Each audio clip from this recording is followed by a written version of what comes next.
On a un nouveau chant à te faire écouter. Ouais. À vous faire écouter, c'est un chant que vous avez jamais entendu. C'est une exclusivité Racine au macroscope. Voilà. Eh ben, Donc, je me vous réjouis. l'entendrez aussi. Et puis, on On a va le te droit le de faire faire des écouter. commentaires après. Oui, Et tout ça, à fait. c'est Les l'idée. commentaires sont les bienvenus.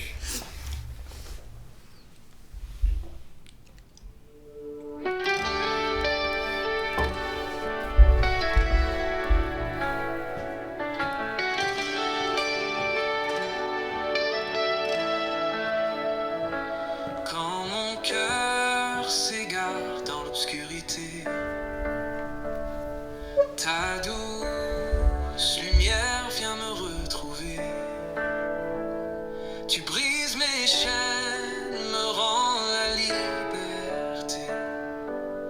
En toi seul, Seigneur, je suis restauré.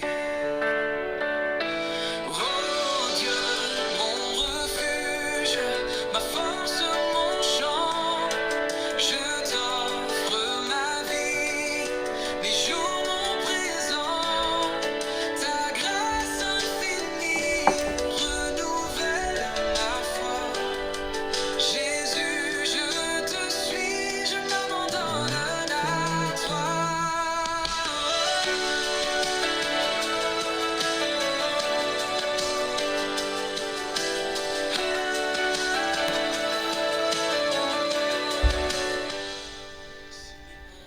Voilà, donc c'est le début, hein, les quelques Oui. secondes. Quelles sont tes réactions? Excellent. C'est un très beau chant, une belle mélodie.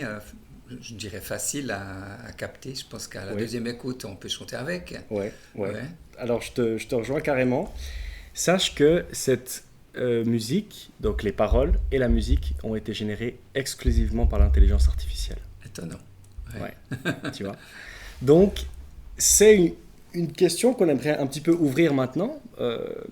Quand on parle d'IA, on arrive à un stade aujourd'hui, en 2025, où ces algorithmes sont capables de produire des contenus qui sont indiscernables, n'est-ce pas, indiférenciables entre les humains ou bien les machines. Donc, est-ce que pour toi, enfin déjà quelle est un petit peu ton idée par rapport à ça? Est-ce que c'est un outil qui est utile pour écrire des nouveaux chants, si maintenant on a besoin de nouveaux chants pour les reflets, pour d'autres? Est-ce qu'on peut utiliser de l'IA tant pour les paroles que la mélodie? Alors, je dois dire que j'ai un certain nombre de réticences, disons, à imaginer de composer, enfin, de demander à l'intelligence artificielle de nous composer un chant. Je reconnais que l'échantillon là, que tu nous as fait est assez intéressant et probant. Ça donne quelque chose de bien. Après, il faudrait réfléchir un tout petit peu si c'est pas, voilà, si c'est suffisamment original ou si c'est un peu trop bateau, parce qu'il va puiser dans les milliers de chants qui ont été enregistrés. Ça m'a pris au total, Ouais. pour la musique et les paroles, 1 minute 30. Ouais, d'accord, de commander, C'est ça. de faire ta commande, quoi. C'est ça. Et pour qu'ils puissent tout générer aussi. Ouais. Mais bon, ça veut dire qu'effectivement derrière, ben, il va puiser dans un certain nombre de champs pour Oui. modéliser Tout à fait. ça. Et puis, alors bon, ça c'est déjà une question à se poser, disons, c'est est-ce on arrive à suffisamment d'originalité pour que ça vaille la peine de cette nouveauté-là? Et puis après, l'autre question, ben, c'est et les créateurs de musique Bien sûr. et les compositeurs, quelle place on leur laisse, quoi, si on commence à demander à l'intelligence artificielle de créer des chants. Ouais.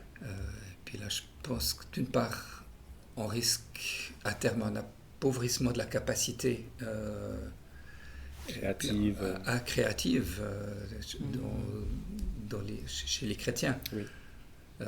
Et puis peut-être un manque d'originalité à terme parce que ça puise dans l'existant. Mm. Et je pense que ce qui est intéressant justement avec l'intelligence artificielle qui génère un nouveau chant, c'est que ça montre que c'est pas juste le chant en soi, c'est-à-dire peut-être son utilité ou sa beauté ou son manque de beauté, qui influence comment on pense de ce chant, mais aussi l'histoire derrière ce chant, les créateurs qui les ont faits. Je me demande combien loin on peut aller, combien on devrait être pragmatique par rapport au choix du chant et combien est-ce que l'histoire est importante. Peut-être, comme souvent, la réponse est d'avoir un certain équilibre. Mais je suis très sensible à ce que tu mentionnais du fait que, en fait, on perd. Déjà, le créateur perd lui-même parce que sa pensée n'est plus stimulée, sa réflexion n'est plus poussée. C'est quelque chose qu'on voit chez les étudiants. C'est pas juste dans le domaine de la musique, évidemment. Mais je pense que c'est important qu'on aborde ça parce que c'est l'avenir. C'est vrai qu'on doit se poser cette question. Hein.